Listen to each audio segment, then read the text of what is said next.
Mr. Chairman, we are recording and we are live on YouTube. The meeting is all yours.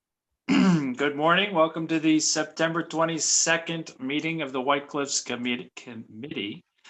Read this brief statement first.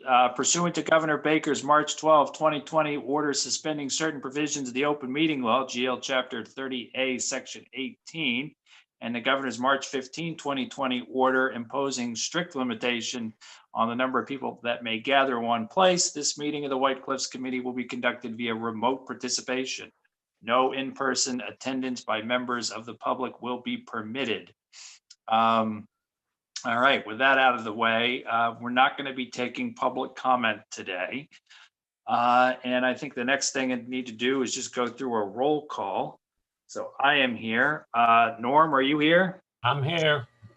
Julianne? Here. Diana? Here. Oh, look at that, in a car.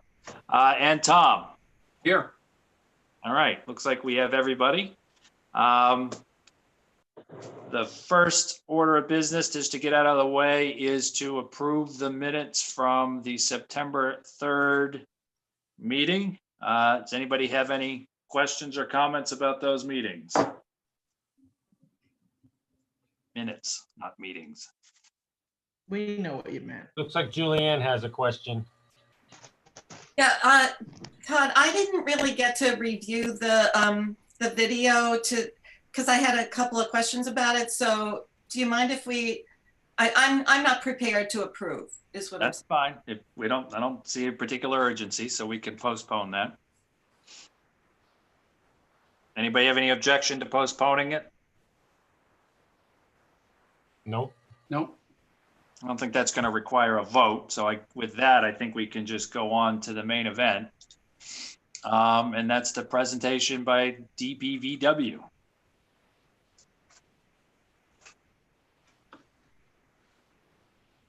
John, do you want to tee anything up, or do you want us to just jump into where we left off last time we met with the committee and where we are?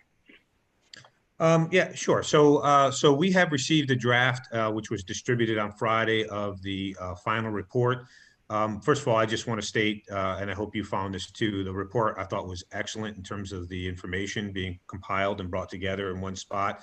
We've seen much of that information in bits and pieces over the balance of the last year, and to see it all brought together in one organized place was, I thought, very helpful for me. I did spend the weekend reading this thing cover to cover. The back piece of it, the only thing in there that we haven't discussed, and arguably is the meat of what this committee is here to do, is developing more robust information surrounding the reuse options. And so the way it was left was this committee had worked its way down through the matrix and identified three primary reuses. One was as a hospitality event center. The other was as some municipal use, and the third was as a residential reuse. So those three options were what went to Eric Bush, who is the sub-consultant looking at the market analysis. And so Eric has performed his work. A draft of it is included in the report, in the draft report that you just received. We have not discussed it, and today, the main focus of today's meeting is to hear that presentation and to go through those pro formas and get a sense of where the committee thinks it is and where we think we may want to go moving forward. In talking with Martha, the idea is that at a subsequent meeting, after the committee has given its feedback with regard to this draft, any changes that need to be made, that there would be a full presentation of the entire feasibility and reuse study at one meeting. I think that would function well to be a communication device out to the community at large. But we're not going to go through the entire feasibility study today. Really, the main focus today is to look at the three chosen or preferred reuse options and look at what those pro forma numbers are telling us, and to figure out where it is that we would like to go from here. So with that, I would turn it over through the chair to Martha to take us through this balance of this focused meeting. Thanks, John. That was a perfect introduction to where we are. I thought what I would do to sort of recap where we left off at our last meeting, which was quite a while ago, pre-pandemic. I would just run through the three options that John just mentioned, run through the graphics associated with those just to get that fresh in everyone's mind. As John said, everyone should have the draft report now, and we look forward to getting your feedback and your comments. And then I'm really going to turn it over to Eric because his portion of this meeting is the most important, and he can walk us through some of the spreadsheets that he generated. We have a spreadsheet that sort of brings together all of Eric's information, but Eric has individual spreadsheets that will be much more informative in terms of looking at the three different scenarios that John mentioned. So if I may, I'm going to share my screen, and please let me know if everyone can't see what I'm seeing. Do you see a drawing of the hospitality use? Yes. Okay, great. So what I have on my screen is the report, the full report, so I can scroll back to back and forward to whatever pages we need to refer to. But I just wanted to sort of recap that within the report, we show these three uses that John mentioned. The first being a hospitality use, an event space use. And I'm also going to invite Nelia to jump in if I'm missing anything here. In this scenario, we have a 1A and a 1B because the hospitality use, as you may recall, could either be just the White Cliffs mansion or it could be some new construction as well. So this is showing 1B is the new construction. Can you see my cursor? Yes. Okay, great. So the new construction is this light blue area. And of course, at the lower left portion of the screen is White Cliffs. So the hospitality use could occur either just preserving White Cliffs, as I said, or with the addition of some new construction on the back and side of White Cliffs. You can see on this drawing the outline of the old existing additions.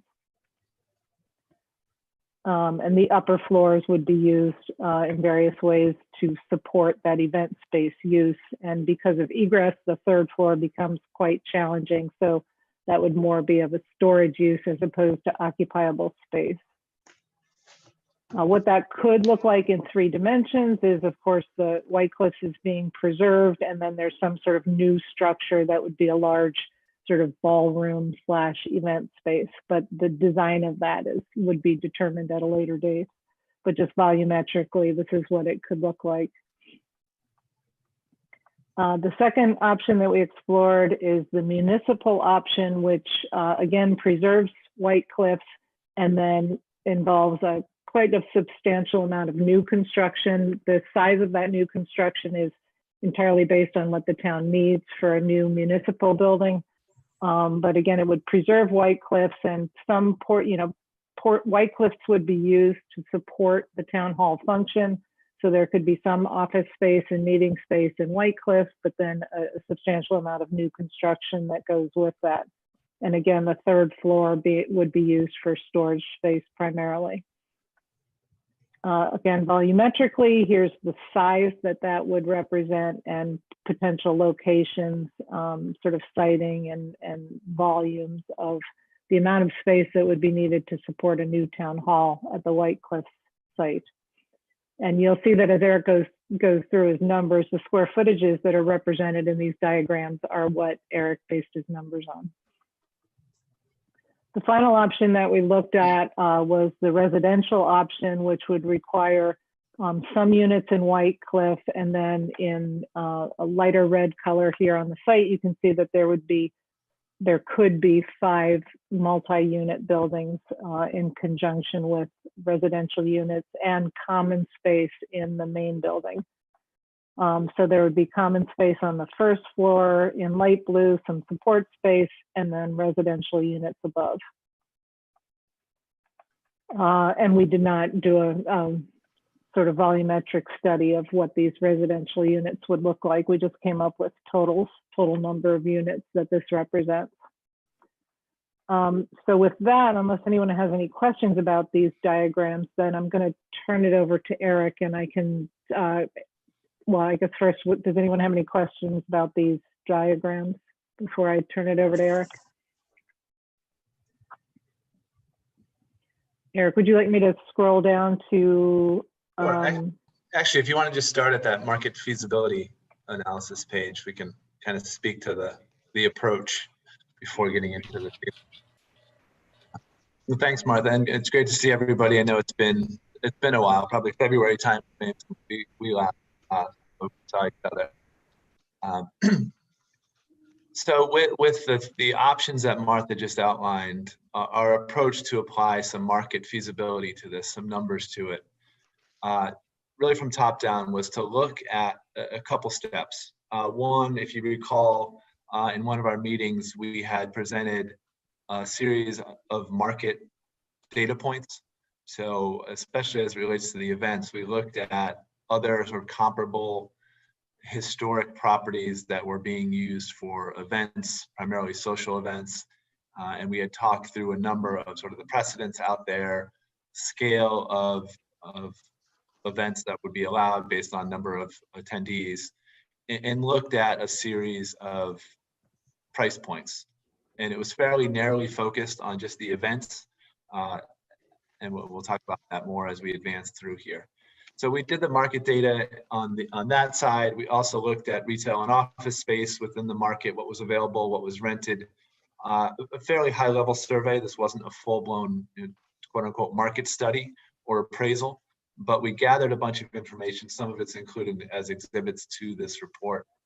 And we also looked at condominium and apartments as well. Looked at apartments renting within the municipality and just outside, and also looked at condominiums, recent sales, what was being marketed at the time. It was probably January, February where this work was done. So that was one point in our data gathering, was sort of the market information from a real estate perspective. And then the team looked at applying some level of capital costs. So based on new construction, the demolition, the rehab costs for White Cliffs proper, we gathered really the other side of the equation being the costs. And I know there's a matrix in section 415 of the report that captures it really all on one page, but looked at the various components of cost to build up and understand what the order of magnitude scale of such investments would look like. Martha, if you want to scroll down a page, please. And I think it's important to note, and somewhat obvious given the scale or the look at those renderings and the massing that was done, there's a lot more to unpack on the economic side. It's really difficult to get into exact costing, but we used what we have available to us. We used actually a third party that does cost estimating. We looked at the high number of projects that DBBW and my own shop has in our files from historic and new, and tried to come up with the most accurate scale numbers that we could at this level. And then what we did is we looked at and said, okay, from a basic economic feasibility point, how do these two components mesh? We have rental or sale prices on one hand, and we have capital costs on the other. In an ideal world, and forgive me if this is a bit remedial for folks, but want to sort of paint the picture of our approach. In an ideal world, if you're renting apartments, you'd have a market value based on the revenue and expense of what's being produced by that building, by that asset. And then you'd have a cost. And obviously you'd want the market value to be more than the cost. But the easier example is if you're building a townhome, you'd want to be able to sell that market value of that townhome. You'd want to be higher than your costs. And so what we did is look at those two sides of the equation and started to model out what we thought the gaps were. And unfortunately, I think we found that there's quite a bit of gap between the market value and the cost at this preliminary level. And Martha, if you don't mind scrolling down one more. So if we walk through this, and I know it's a little bit small in the report here, but this is what I was just describing.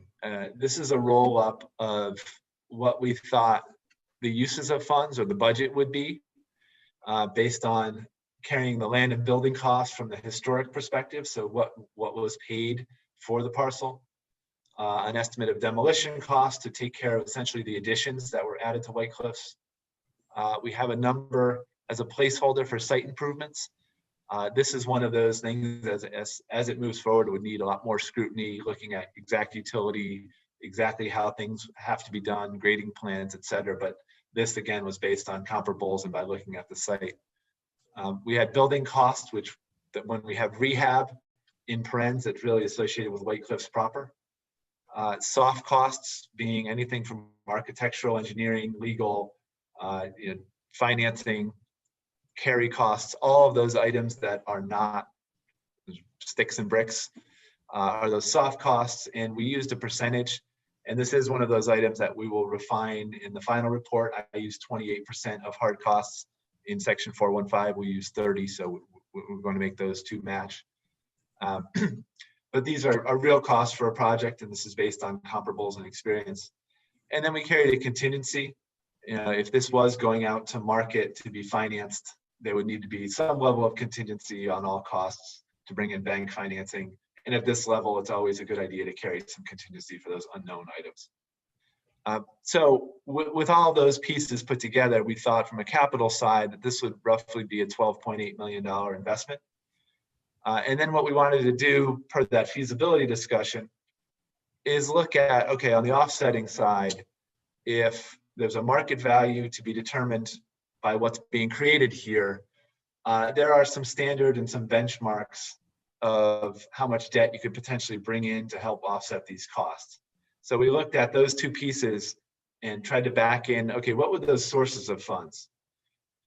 If we had a truly feasible project, very clean, very straightforward, we would assume that we'd be able to go out in between the debt and the equity pieces and maybe some other sources, be able to very easily bring together sources of funds that equates to those uses of funds in the budget. If anyone has any questions or concerns, please make me stop talking and ask a question. But what we did is we backed into, if we're looking at event space, and we'll walk through some of those assumptions here, that's being rented, and the revenue stream is coming from renting those spaces out for events, here's the level of cash flow being produced, and based on that level of cash flow, here's the amount of sort of commercial financing or debt that we'd be able to bring into the equation. So if we walk through this, we see that ideally you'd want to be in the 70 to 80% range for commercial debt. In this case, it's much lower than that at 4%.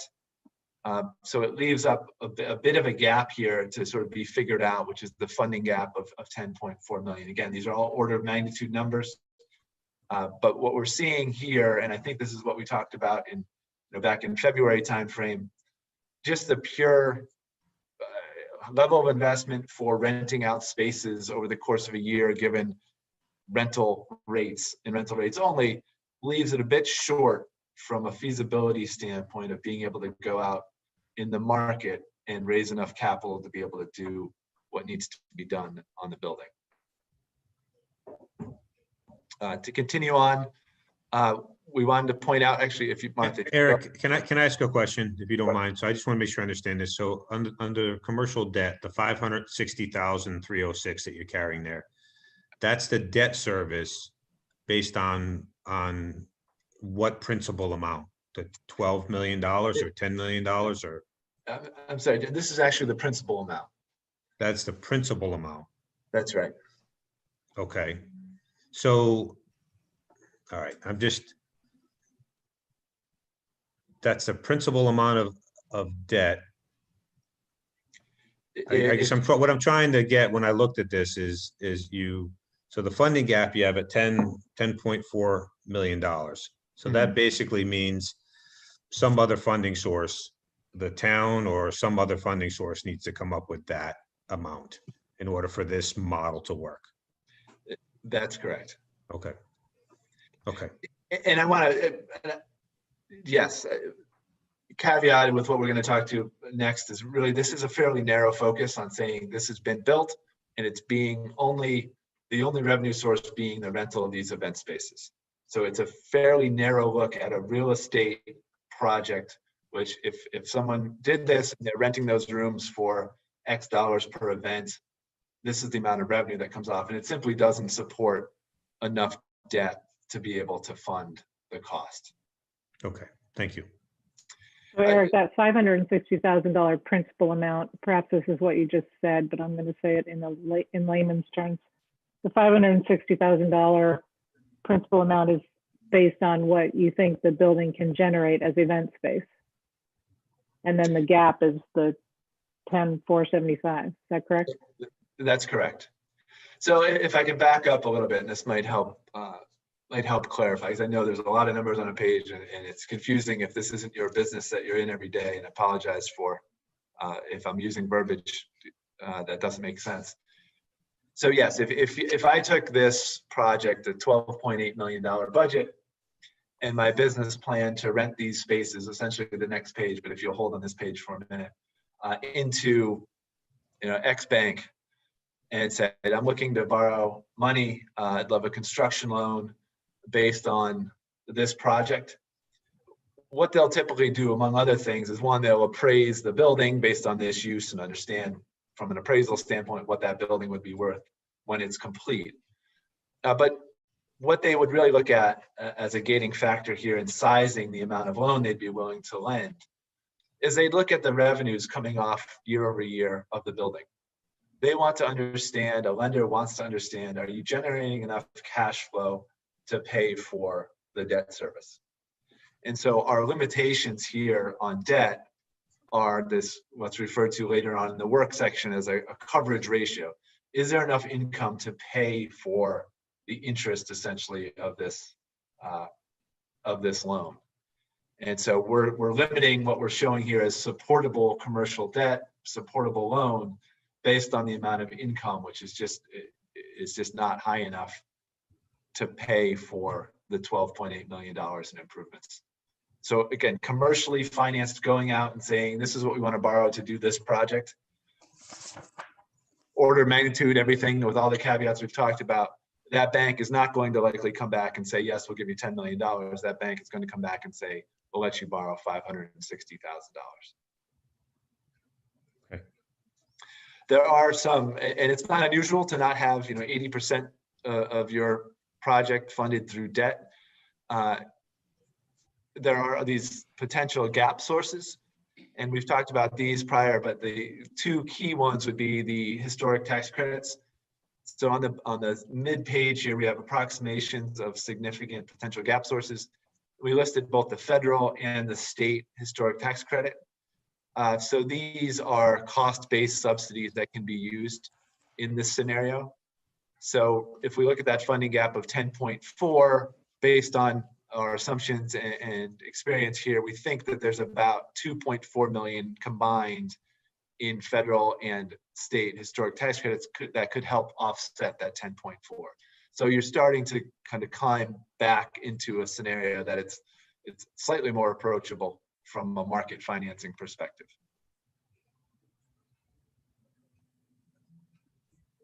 Eric, I Yes. have a question. Is it reasonable to ask you, can you come up with any kind of number in the grants column based on your experience? I think it's difficult, especially today, even more difficult than it probably was when we talked about this, in January and February. It's difficult because, if you look at municipal, regional, federal, state, really, I think it's an exercise of looking at all those categories, seeing what's available, seeing what's in the current round, foundational support. I would be a little bit reticent to plug in a number there because it's really tough to pin down.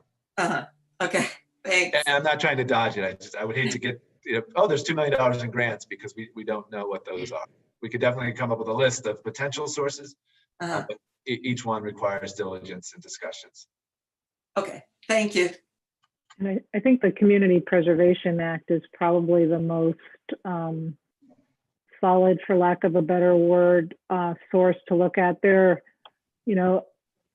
are grants out there, but they're definitely not a sure thing, and they're all over the place. So as Eric said, those are really hard to predict. And The grants, frankly, for preservation are not as plentiful as any one of us would like them to be.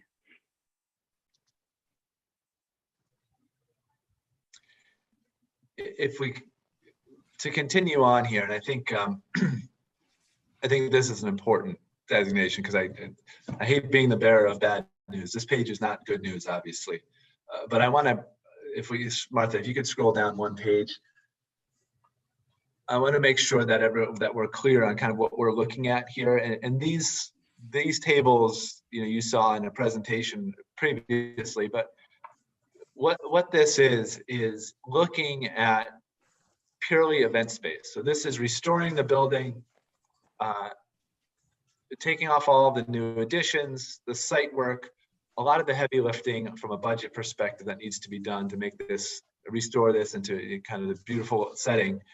And then what we did here is we looked at using that market data that we had gathered for similar venues and said, okay, we know that clearly we can't apply that space is going to be rented every day, all year.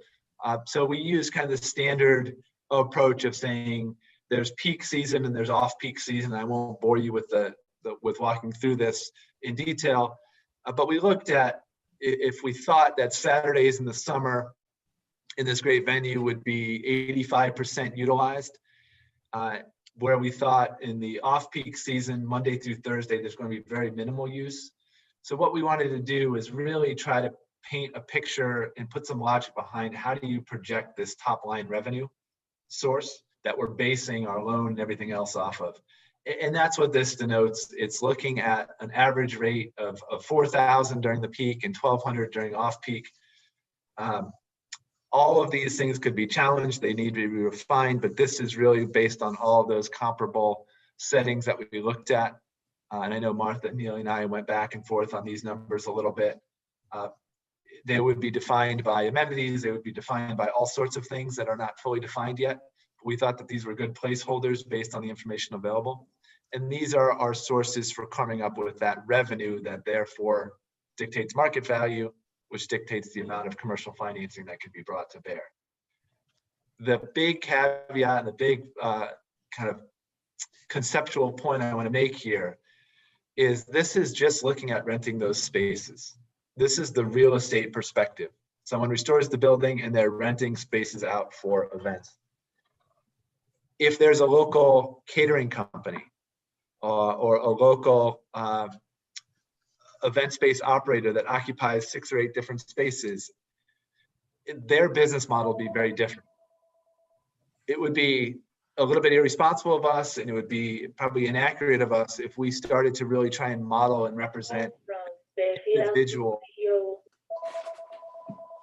individual business operating plan. We could insert revenues here on offsite catering or whatever that business might be doing on their own to generate revenue from an operating business standpoint. That would obviously change this equation, and I would imagine make it better.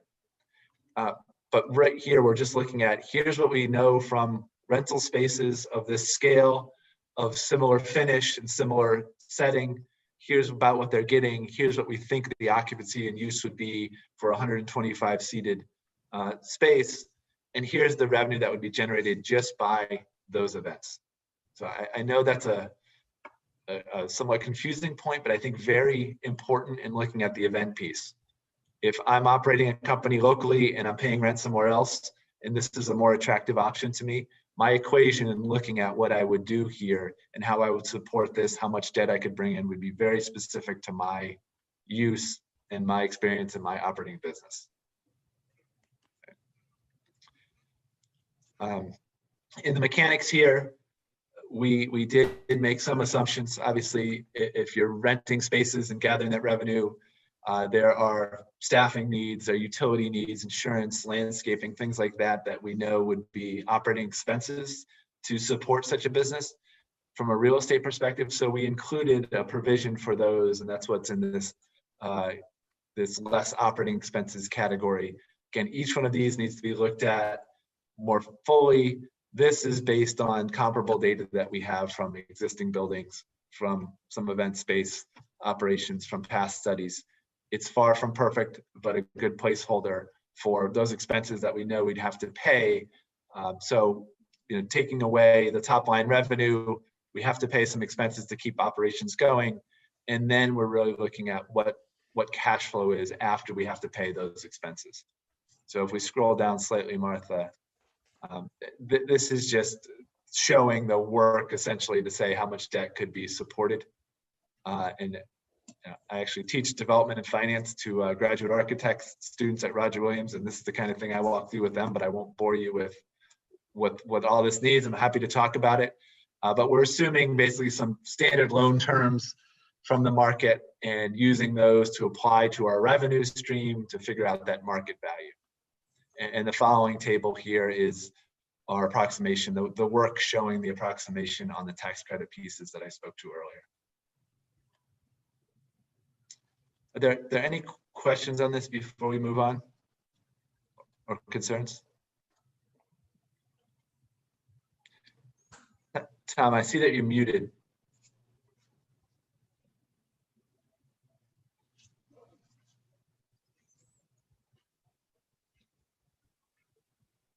Sorry. So at 125 capacity, this project is too small to handle this debt. Too small to handle the costs of the Renovation. Yep. Looking at just rental rooms, essentially what our conclusion here is if the White Cliffs is restored and is looking to only host event spaces, we think that it would be very difficult. There would have to be a lot of subsidy or funding sources or non-market funding sources to get it funded, paid for. Eric? Yes. So this is all based on using only the existing house, the original house. That's correct. Do you think that there would be any significant change in numbers if you threw in, the tent that we talked about a while back? There would be actually the 1B, which is the next scenario, looks at that new construction piece. It's not the tent. It's the new construction, which is a little bit more expensive and more permanent than the tent. But this looks at the 1B, 1A that we just walked through, looks at just the house proper. 1B makes it a much larger event space, which is the house proper plus the new construction. And if I may just jump in for a minute, a similar equation could be arrived at with a tent space, and of course the construction number would go down because the tent would be less expensive than actually constructing a ballroom. But I know there were concerns about tents and the neighbors. So we took that option off the table because of the concern with noise and a tent not being a viable solution. So this 1B sort of represents that option, but with permanent construction of a large tent-like space, if you will. I see. Okay. And that's represented here in building costs with the parens new. That's that new construction. So if there were a tent instead of the new construction, rather than 2 million, it would be some lesser number.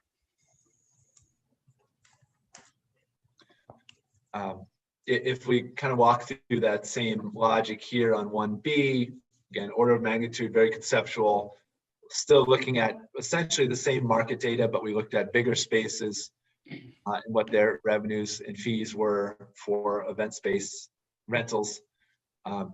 We carry the additional costs here. So now we're up from the 12.6, I believe it was, up to a little bit higher in 16.9. A fairly expensive project per square foot. And if we looked at that same logic, we're not too dissimilar in the structure of sources that come in.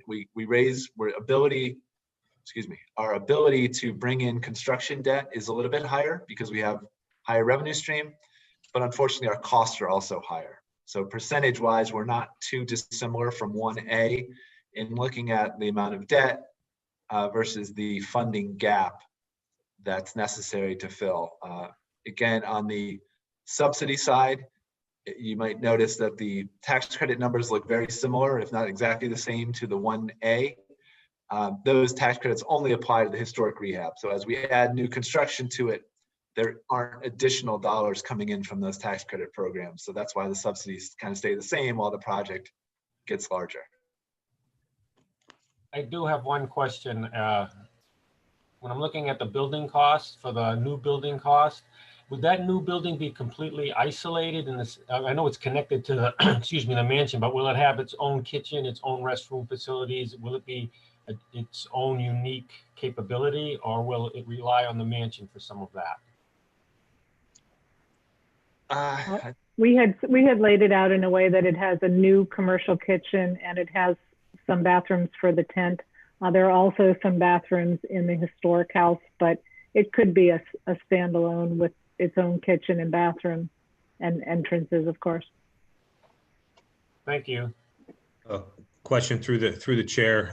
Eric, in terms of the federal and the state historic tax credits, are those graduated? I'm not familiar with the program in any detail. So in other words, if we scale back the amount of historic renovations or restoration to the main part of the building, will those tax credits diminish, or is it sort of just a baseline threshold that you're preserving the building as it exists now, and we would see that level of tax credit, not regardless, but not impacted by the amount of restoration work we do? Yeah, so those costs, those credits are driven by cost. So essentially what they are on the federal side, if you're spending $100 on the renovation, you essentially have credits generated for qualified rehab costs. If you spend 100, you'll get 20% of that, or $20 in potential credit. So as the costs go up, the amount of credits go up. As the costs go down, the amount of credits go down. On the federal side, just a note on these. So typically what happens is you go through a process with the State Historic Preservation Office and the National Park Service to basically look at what your plan is. You do the work, and then afterwards you sort of verify, here's what we did. Your actual costs will be used to generate the amount of tax credit. So that 20% of qualified rehabilitation expenses or qualified costs for rehab. And then oftentimes what happens is, and we show it in kind of the more work below this, those credits, you can, an investor can come in and use those credits. So it's essentially a dollar tax credit. Instead of paying their income taxes federally next year, they can use a credit to offset what they owe the federal government. So they'll typically pay some amount less than $1 for that credit. I think I probably just lost the folks in that poor explanation, but you have an amount of credits that's based entirely on cost. Those credits come into the project, and you can bring in partners that could use those credits. But they'll typically say, I'll buy those credits for 90 cents on the dollar or 92 cents on the dollar. You know, that's a third a market that changes. You know, there is a true market out there, so they fluctuate. In this case, for the level of credits that we're talking about, it would probably be someone who would be interested in the project that use the credit, have the income federally to be able to use those credits that would come in, and you'd probably be looking at a slight discount. You might be able to sell them for 90 cents or more. So what we're showing here is the actual equity, the sale of, not technically a sale, but the granting of those tax credits in exchange for dollars that come into the project. If I can just add a few points to that, that was a very good explanation of it. There are a bunch of caveats, of course, that go with the historic tax credits. One of which is it has to be an income producing property, so it couldn't be owned by the town. There would have to be some tax-paying entity that owns the building. Another one is that the National Park Service will not only review the preservation work that is occurring, but any new construction. Even though you're not getting tax credits for the new construction, they will review the new construction in terms of the impact that it has on the historic building. So any new tent-like structure, ballroom, town hall addition. Well, town hall doesn't work because it's not income producing. Housing, that would all have to be reviewed by the National Park Service. And we've tried to schematically lay these, the new construction out in a way that we think it would be palatable to the National Park Service. But until you go through that process, that's not a sure thing with the new construction. And then on the state credit, a similar structure. The mass credit is actually competitive. So in the federal, essentially, if you're following that processes and getting the approvals that are necessary, those dollars come back into the project. At Massachusetts, it's really an application process, and the timing is less predictable because it's competitive. So you may get an award for a portion of that next year, a portion of it a year later. You may not get any next year. It makes it a little bit tough to predict on the state side, just because there's a limited resource and it's a competitive process. Where on the federal, at this point in time, it's not competitive. Eric, could you address the assumptions in the new building costs? They seem low to me. Sure, we go back to Square foot, 146 per square foot. Yeah, and I'm glad you asked that question, because I think there was a similar question before in our pre-call about demolition. Because the square footage of this program, so 1B, the square footage between the new construction, which is 4,550 square feet, and the White Cliffs, which is 10,200, the square footage has gone up. So now we're talking about round numbers, 15,000 square feet. These costs are put in, and then the entirety of the square footage is used for that per square foot calculation. So with your specific question on new construction building, we're actually carrying, I apologize for looking at my sheet here, $475 per square foot for that area of new construction.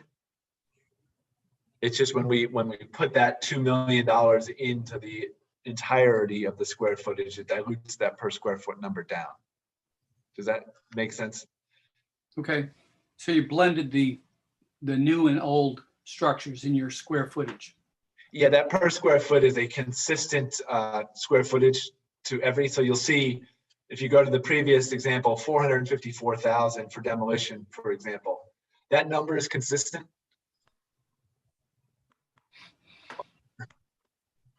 But because there's less square footage when we're only talking about the historic house, we're talking about $45 per square foot because there's only 10,000 feet. But if we go down now and take that same demolition cost, we're not demolishing more because it's a larger building at the end. We're still spending that amount of money in the budget, but now we've got 15,000 square feet as opposed to 10,000 square feet. For that numbers, the per square foot is just diluted further because the building is larger. And also the pandemic has caused a lot of costs to shoot up, and it also caused delays. Is that a factor here? We did not factor that in. So this was essentially today's dollars as of March, I believe, is when we put these tables together. So no escalation? There's no escalation applied anywhere? There's no escalation applied to this. So it's today's dollars in both the revenue side and today's dollars on the cost side. And is that why the contingency is? Sorry, the contingency seems low to me, the percentage. Is that because you're assuming in today's dollars, or? I mean, I guess for an order of magnitude, I'm used to seeing like 20, sometimes higher. For contingency? Mm-hmm. No, we were using 10%, which I think from where we sit is a fairly high contingency. We did assume, soft costs, we have numbers on all the pieces, and we added that contingency to the top of it. I believe we also had a separate 10% typically, and then as we get closer, design is complete, pricing starts to come in a more refined way, we typically see that coming down to 7.5, 5, something like that prior to construction start. Diane, I think we had a separate contingency in our construction dollars. So this is Eric's contingency. I think I'd have to look back at the numbers, but I believe our cost estimator carried a separate contingency in the construction numbers, and it would have been higher. Yeah, this represents that owner's contingency. Nelia, do you remember, Nelia, if we had what our contingency was in the construction numbers? I can pull it up and take a quick look. Or we can provide that, but there was also that contingency. But I think the point is well made that this does not include any COVID factor because all this information was generated prior to the pandemic. And we haven't escalated the numbers because we don't have a date to escalate to at this point. If we want to provide escalation factors, we can do that. We've generally been seeing about 5% per year, but we would need to know to what year we're escalating. And I would add to that, Martha, I've been involved with recent projects where that escalation is challenged. It's been 5%, 4 or 5% for several years now. But with COVID, we're seeing a number of different things. One, overall construction demand is falling. Two, supply costs, material costs in certain aspects are going up. But if we're talking realistically 2 years into the future, I think it's difficult to project what escalation looks like 2 years from now. And I'm seeing it on other projects where people are struggling with this because there's forces that are pushing it up, forces that are pulling it back down. So I know it's not a good answer, but I would recommend completely agree with that. Today's dollars on both revenue and cost. Okay, I guess I just want everybody on the committee to be clear and publicly to be clear on this, that these costs are going to escalate. That, I mean, you could assume that it's 2 years at 5% and list that as an assumption, but people should recognize that these numbers are not, and then they are high level, but I think people just need to be very clear that escalation is not included, because I think whatever solution we come to, it's going to take quite a long time to get to by the time, we find the right solution and all of the pieces that have to fall into that solution are established, and then design and construction. It's going to be a while. So, I mean, I leave it to you on how you want it in the report, but I think as a committee, we need to be aware. I think those are very good points. Yeah, we have the no escalation, but we can bold that, call it out more so it's more obvious. Absolutely. Or if the committee desires, we can add escalation, but with caveats. But I think you make a very good point. These are today's dollars, and it's not going to happen today, so that's a factor.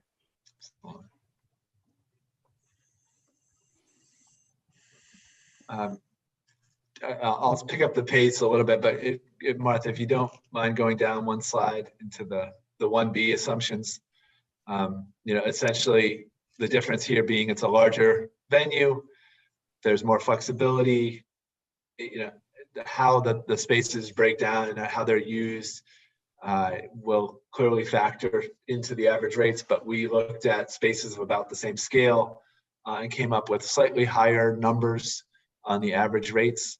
And that's really the driver here for the revenue. And essentially everything else, we've increased some of the operating expenses because of the per square foot amount being larger.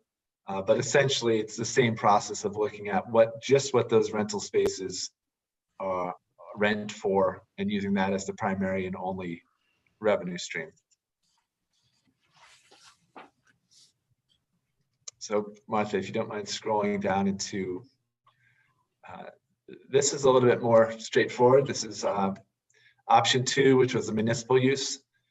On this side, we really didn't look at the market side. We didn't look at a rental stream or any of the revenue and income producing side per our discussions back in February. We really looked at cost and trying to come up with what that order of magnitude scale of investment would look like.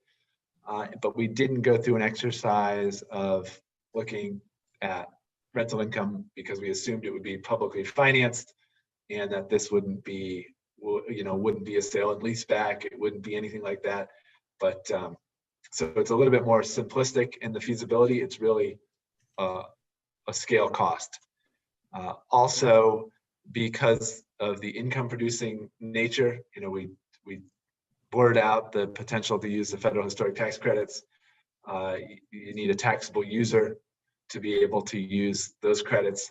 So we took that out as a potential gap source. So I think this is a fairly straightforward, just order of magnitude cost. Martha, do you want to keep going? So the most kind of complex reuse option was the residential. And when this was looked at and discussed, it was really looking at a couple of options here. Per Martha's comments before, there's the massing of what would be for sale, most likely. And the way we looked at the feasibility, what these would be for sale, essentially condominiums or townhouses that would be sold. But then within the house proper, we assume that those would be apartments. So there's 2 units within the house that would be revenue generating or basically being paid rent for someone to live there. And that would be an income stream, while all the new construction around the perimeter from the diagram that was showed before would be for sale. So in the same manner we approached the others, we went out and looked at apartment rents, we looked at condominiums. Again, on the appendices, there's a list of comparable condominiums that helped us inform our pricing here. And then we basically went through the same exercise with a little bit more complexity to it. On the financing, on the sources side, we broke down the amount of debt that could be supported from the for sale side versus the rental side. We looked at the amount of equity from a return standpoint that could be assumed for both sides, for sale and the rental. And again, I'm happy to walk through this in detail, but I'll just speak to it at a high level and I can answer any questions on it. But in going through the same sort of exercise, we backed into what would kind of not be supportable by the market. And you can see the percentage wise, it's gotten a little bit better, but the funding gap is still fairly substantial. Because of the upfront costs, a lot of the expense of the demolition of the site, restoring the building, it's just not fully offset by the market value. And so we have this 66% funding gap here. You could apply for the federal and state historic tax credits. So those are sources that could be brought to bear for the rehab portion of it. And then if we continue on down the page here,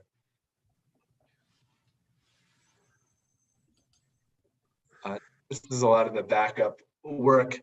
Again, 20 units of townhomes that are for sale, 2 apartments that would be rental within the existing house.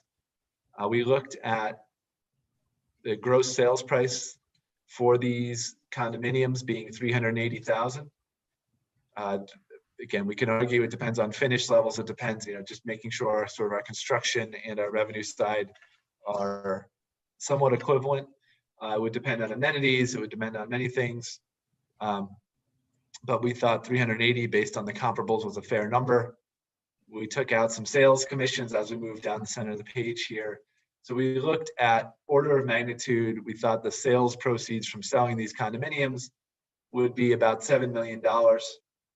If we had debt construction financing on that, we'd be able to pay that off as we sell units and essentially have sales proceeds after debt or profit of being about 2.2 million. So and I know this is deep into the weeds here, but we looked at, for the level of money that needs to be invested up front from an equity standpoint, if we assume that someone would be looking for a 17% return on their money, which at the time was a fair sort of market rent for condominiums, we thought that there was a certain amount that could be brought in by equity. People that would invest dollars into this project because they would be getting a return back from the sale of condominiums. And so this is part of defining that gap order of magnitude. We did the same thing for the apartments where we had a rental number. We thought $3,200 per unit was a fair number. Remember, there's only 2 units. There'd be some operating expenses involved, and essentially what was left to be able to support some debt. So, very much the same concepts applied as before, just some additional steps because of the equity component to it and the fact that we've got for sale and rental. But regardless, we came up with, based on all these assumptions, a market value of the housing at the bottom right of the page here of about 8.4 million against the cost that was shown previously. So still, this is the source of why that gap still remains in the housing function here. As we get more refined on these assumptions, obviously, it's still very order of magnitude. I know sometimes you see a lot of numbers on a page and it's frustrating not to know that they're not super solid, but these are our best guesses based on the cost side, best on the for sale side, based on market comparables. So again, happy to answer any questions on this, but I don't want to bore you with the detail and the weeds here. All right, I got 2 questions. On the residential one, why did you have the 2 as apartments? Was that to keep the tax credit? It was primarily to keep the tax credits, yes. And because of the complication of selling for sale units within that structure, knowing that there's going to be some common spaces, there's going to be some other amenities. We can definitely look at it as all condominiums, but we wanted to preserve the right to get the tax credits.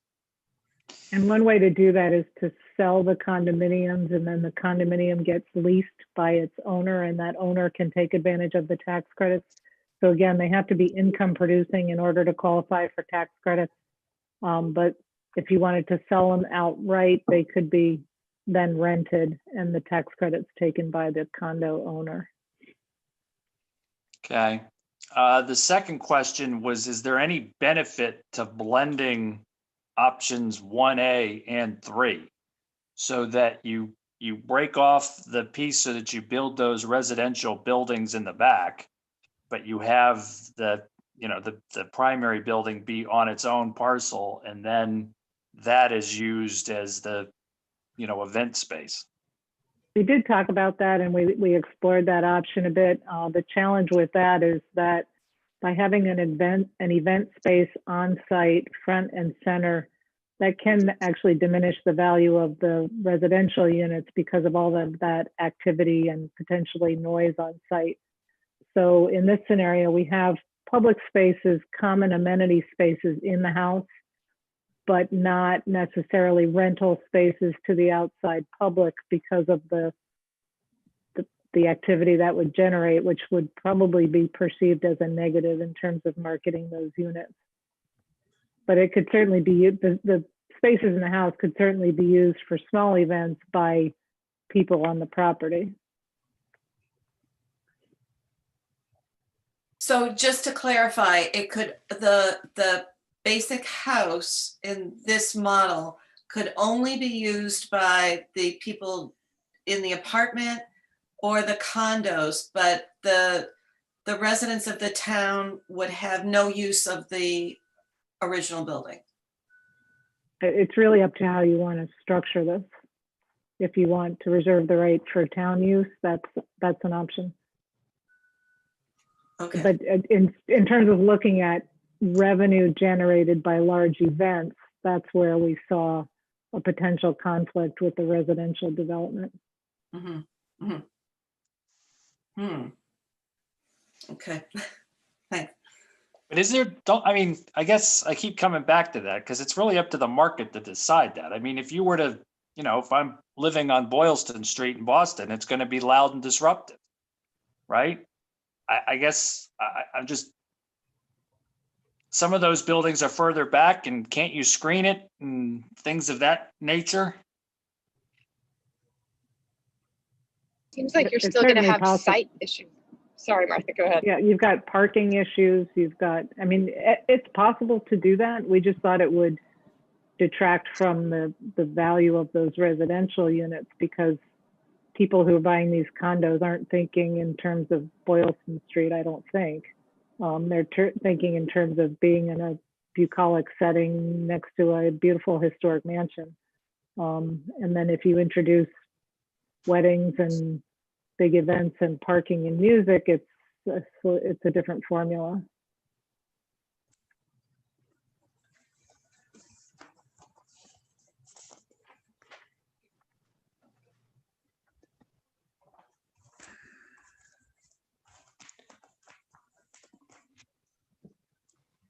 I do have one question. In all of these options, the driver for the real cost are associated with the restoration and preservation of the mansion and bringing it back to its original heyday back in 1880. I think we really need to think through, you know, is that necessary? Should we be considering a more pragmatic approach to the redevelopment of the mansion? So some parts might have to come down, some might have to stay, so that we can bring down the cost of that the restoration and preservation work. We haven't considered that at all, and it seems to me that's the big outlier here with all of these numbers. Norm, I'm really glad you brought that up, and we have been having discussions about that, and I'm glad it came from you because I know, like me, you're a preservationist at heart.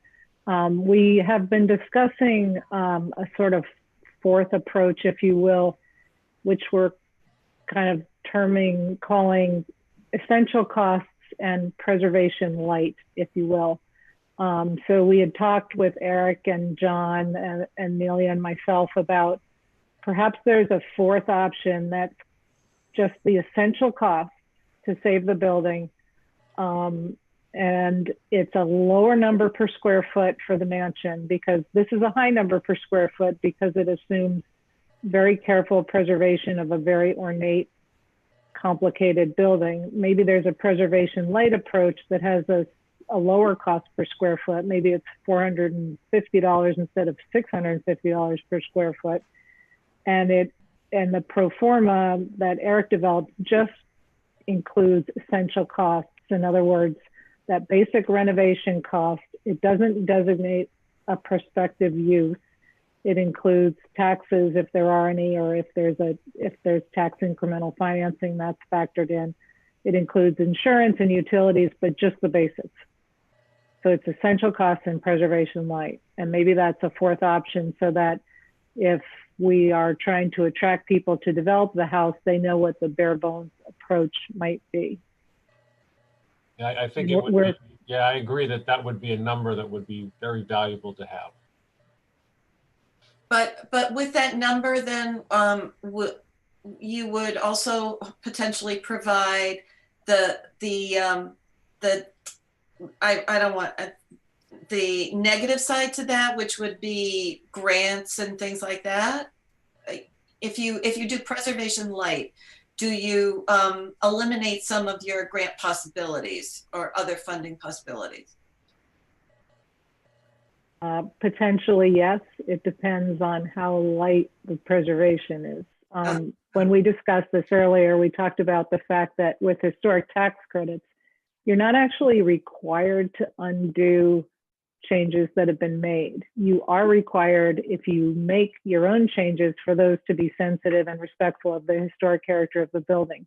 But you're not necessarily required to undo prior changes. So it's a bit of a delicate balance, but there may be a preservation light approach that doesn't take away any historic preservation elements, but also doesn't go to the highest level and may still qualify for historic tax credits. Whether this Community Preservation Act would see that as an attractive funding opportunity is a little hard for us to predict. So it's a bit of a balancing act. Martha, do you think that limits then the program in the original building? I'm not sure what.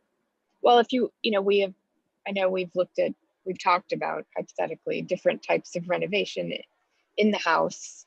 And if you're not able to do as much, I guess you're still going to upgrade the infrastructure fundamentally, right? That's what Yeah, you're I think counting that as has to be essential. part of the essential is the mechanical, electrical, plumbing, elevator, egress stair. I think that has to be part of the essential package. Okay. So then it's just literally the sort of upper end preservation costs that we're looking at Yeah. reducing. For Yeah, instance, okay. as you all know, there's an addition that sort of took out a big part of the facade on the second floor. It's not an attractive addition, so we'd have to think about, are we removing that addition and restoring that portion of the second floor facade? It's a very nuanced decision-making process. So Martha, what would be the use of this preservation light? Well, that's what I'm suggesting, is that we don't designate a use. We just do the basics, and then it's sort of marketed as, these are the numbers to do the basics. You, Joe developer, have to decide what you need to add to that to make your program work.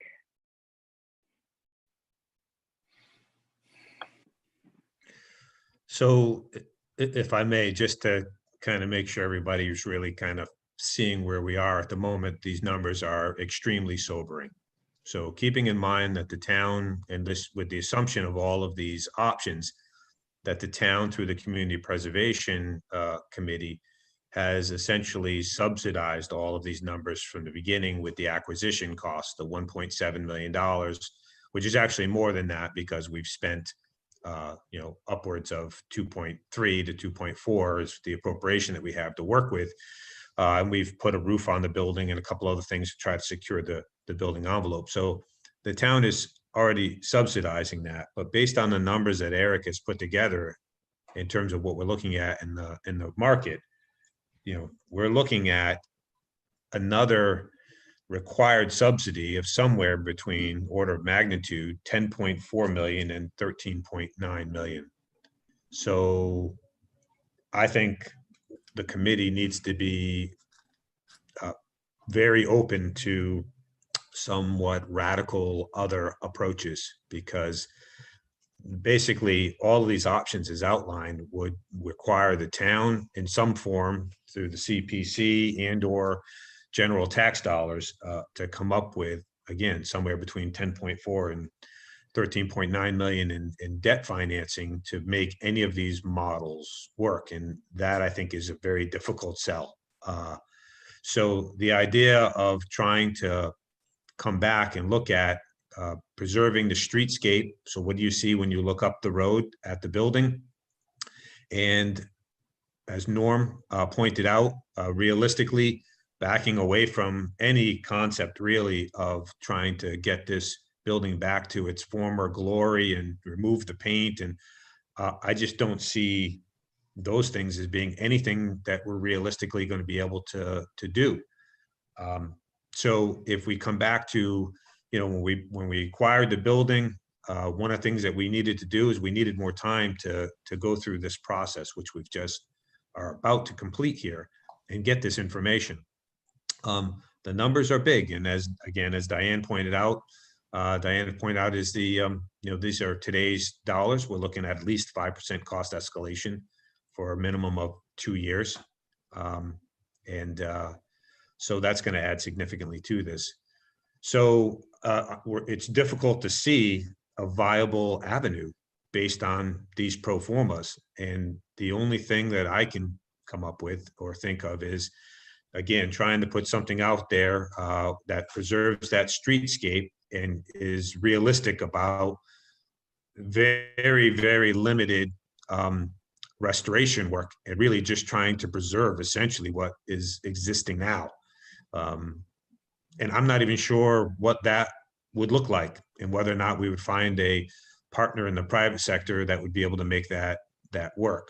So again, this is very sobering information, and we need to start kind of thinking as a committee about what potentially we could do as a I don't want to say a last ditch effort, but essentially, I don't, unless anybody feels differently about these numbers, I think they put these options largely out of reach.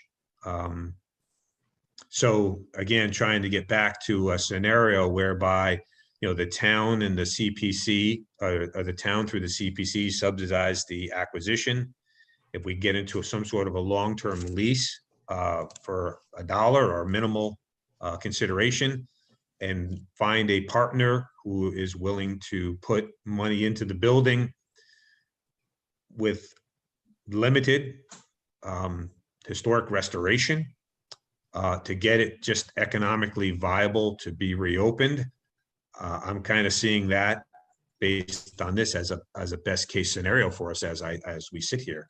I'm not sure if anybody's seeing this differently, and if you are, we'd love to hear your thoughts on that. But again, the information here is very sobering, and if we're going to have any chance of preserving this building, I think we need to get very creative and realistic about what we can do in terms of historic preservation, and trying just to come up with potentially some partners who might be, find this particular building and location with the subsidy of not having to pay for the acquisition cost itself,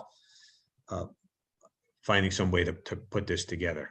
I'm not sure what that process is. I'm not sure what that process would cost or how much time. We've had just this morning, some very preliminary discussions I had offline with Martha and Eric. But I'm not sure what other avenue of approach we have to be pursuing at this point.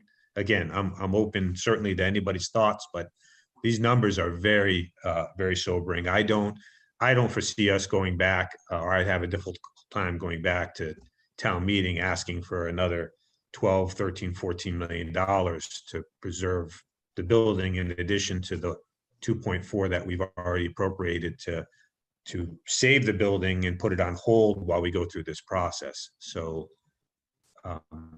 again, that I'm trying to come up with an approach that we can continue to pursue, but these numbers are very difficult numbers.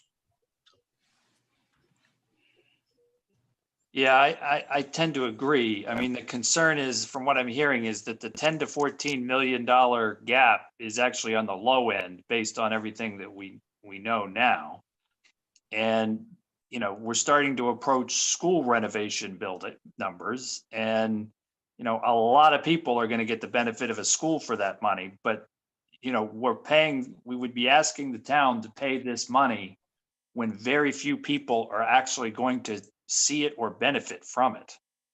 And that's what I keep coming back to. I have to agree with Todd in on the point that what I think we need to somehow make sure that in any way the town will benefit from this building, in terms of any profits that eventually might come from it, or meeting spaces, or using the grounds. I think that the townspeople deserve a reasonable use of the property. And then my other comment would be, so if we're talking, let's say the high end of $14 million investment, what does, and we're basing that, and I saw that the loans that you suggested would be 20-year loans. What is the yearly cost to the town with a debt of $14 million to bring the building back? Well, just in order of magnitude, we financed about $14 million of the $25.5 million Lincoln Street building project, although at very good rates. And that's about $1.2 million in annual debt service. Just order of magnitude, it's somewhere around $1 million we'd be looking at. Okay. So again, keeping in mind the larger context here is, we're trying to save this historic building, but we also have a fire station that's coming up, and we have a town hall feasibility study project that's coming up, and we have a Peasley school renovation project all coming up in the capital plan. This nowhere in any of our financing models did we fit another 14 to $16 million project. So that would be very difficult, to say the least. And again, we're trying to find an avenue of preserving or saving the building, and so scaling back off of what we think we need to do in terms of restoration, and just trying to scale it back to finding a viable development there that preserves that streetscape and preserves, to the extent possible, the woodwork and the key historic features that have been identified by DBBW. But the idea of pulling off additions and restoring the original look of the building, I mean, I don't see any scenario where that's even remotely viable. So is it possible then that we could have option 4 examined in more detail in terms of the cost? I mean, I absolutely agree with everything you're saying, and we have to do something more drastic. And I mean, as a citizen, I don't see the value in spending $12 to $14 million on something that personally I wouldn't get much use out of. But could we do that? Just talk about that beforehand, or getting more costing information on option 4? Yeah, I think that we would need a little bit of time to kind of start to frame that up and see what that would look like and what that process would be in terms of cost and timeline. Again, we're sort of entering in some uncharted territory here. This isn't a typical building project. So, but my sense is that we've had very preliminary discussions about what this would look like. Yeah, I think we would want to package or start to try to frame up some of that for another discussion with the committee. Does that make sense to everybody? Yeah, I do have one question. If an additional option 4 is evaluated, is that covered under the current contract we have, or would that be an additional fee? Do we not know that answer yet? I think we'd have to look at how much information we need to deliver under option 4. I think if it's, we talked about sort of a pared down chart of costs with Eric, which wouldn't be an enormous amount of work. I can say that right now, DBVW and Peregrine Aird's company, we have spent an enormous amount beyond our fee on this project. Tens of thousands of dollars beyond our fee. So we would like to try to bring this to a conclusion. So I guess it just depends on how much additional work, how refined that option 4 needs to be. I guess my thinking on this is that it would be worth the investment to have more concrete and more detailed information on this, even if we do have to pay additional fee, and have the estimator look at this more carefully with both of you, because it seems that's the option that we're going to be moving towards. That's the most realistic option. And so I think whether it's, an additional service on this contract or a separate contract, I'm not sure, but we need to understand what that cost is as well at the same level, so that we can then sort of, make the decisions about exactly what is essential and what preservation light is and that kind of stuff. So I think it's worth the money to invest in looking for that information. So if we can, Martha, we can talk offline, if we can get sort of a proposal and a scope, and I don't know if the committee wants the scope to come back to them for review and make sure everybody's comfortable with what that entails. And then we can proceed.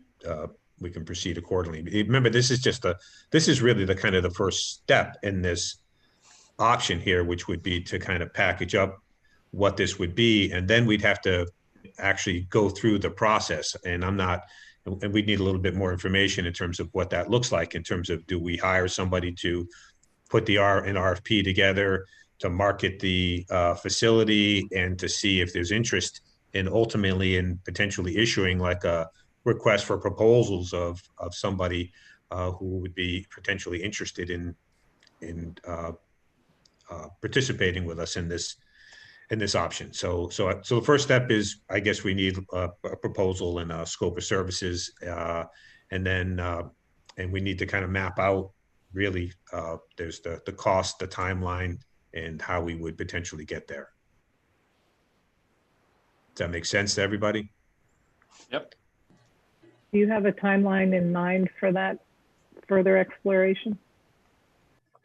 Well, in terms of us having a proposal, I think I'm assuming the committee will want to review the proposal and the scope and vote on it. And then from there, we would, I don't know, I guess that depends in part what that looks like, what that timeline would be. It depends on ultimately what we wind up doing.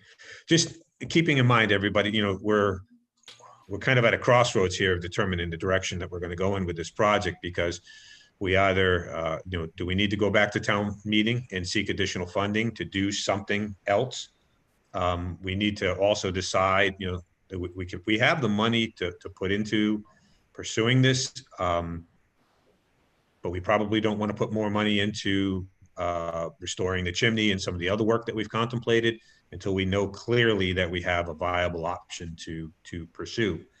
But one of the things we need to look at is some kind of a critical timeline path of how long it would take to do this. And that depends on, in part, kind of what we're looking for from you and Eric in terms of, how long would this, what would this work scope be, and how long would it take to do it? And ultimately, it's the work that you and Eric need to do.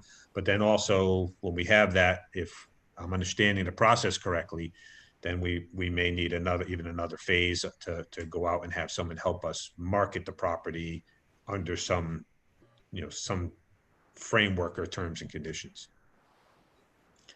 Again, we're having this discussion in real time. So, it's not like we've had a chance to talk, frame it up, package it, and bring it to you for a framed discussion and a vote. I think essentially we need to have these discussions and bring something back to the committee that's sort of framed so that we can have that discussion and vote at your next meeting. So I don't know how long that would take, Martha or Eric, for us to have those discussions and frame that proposal up. I don't know if that's, we're talking about 2 weeks or longer to put something like that together. 3 weeks would be better. The next 2 weeks are very, very jammed.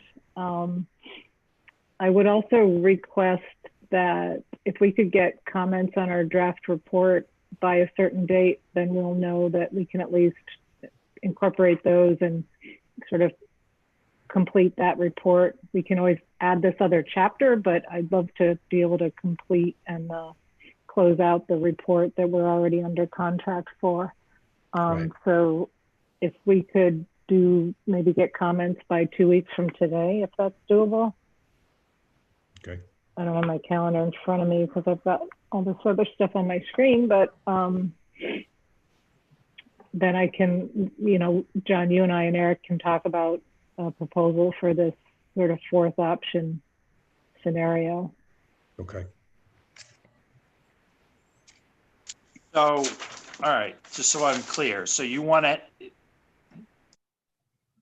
Martha, you would like to get comments back from us on the full report within 2 weeks, right? If that's possible, yes. And then I also understood that you would need, and I might be unclear on this, you want 3 weeks in order to give us a proposal for what it would be to evaluate the restoration light work? Or is that when you would deliver it? We would deliver a proposal in 3 weeks to explore this fourth option, which is the essential package and preservation light. But Okay. in 3 weeks would be our proposal, not that exploration. Not the deliverable. All right. No, All right. And then we would obviously have to have a meeting when the deliverable comes back. All right.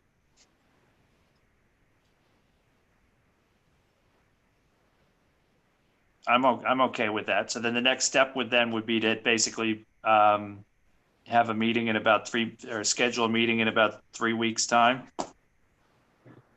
Yes. So it'd be looking at the week of the 12th. Or, yeah.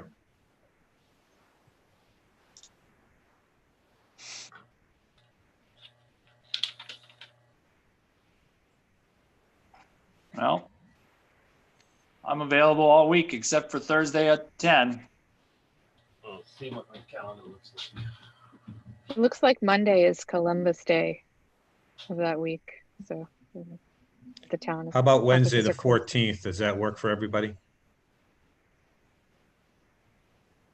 I could only do sort of late afternoon on that day. It's like 3 o'clock on. Well, would we just so I'm clear, would we even need Martha at that if we're just reviewing the proposal and voting on it? That's a good point. Thank you. I can just submit my proposal and you guys can meet. Well, the Thank issue you. then is if there are questions or modifications or any back and forth, I assume you'd want to have Well, you that can always discussion. get back to me too. Okay.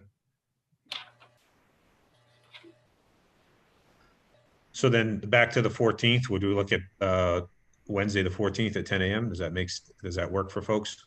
Works for me. Works for me. Okay, I'm not sure I can do that. I can do 10:30.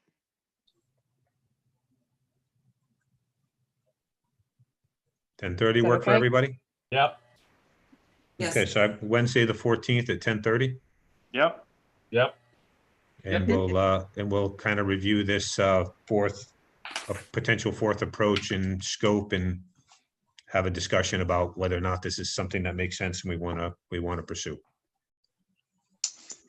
All right. So Okay. that's set. I think we're done unless anybody has anything they want to add before we move to adjourn. are printed copies of this report available?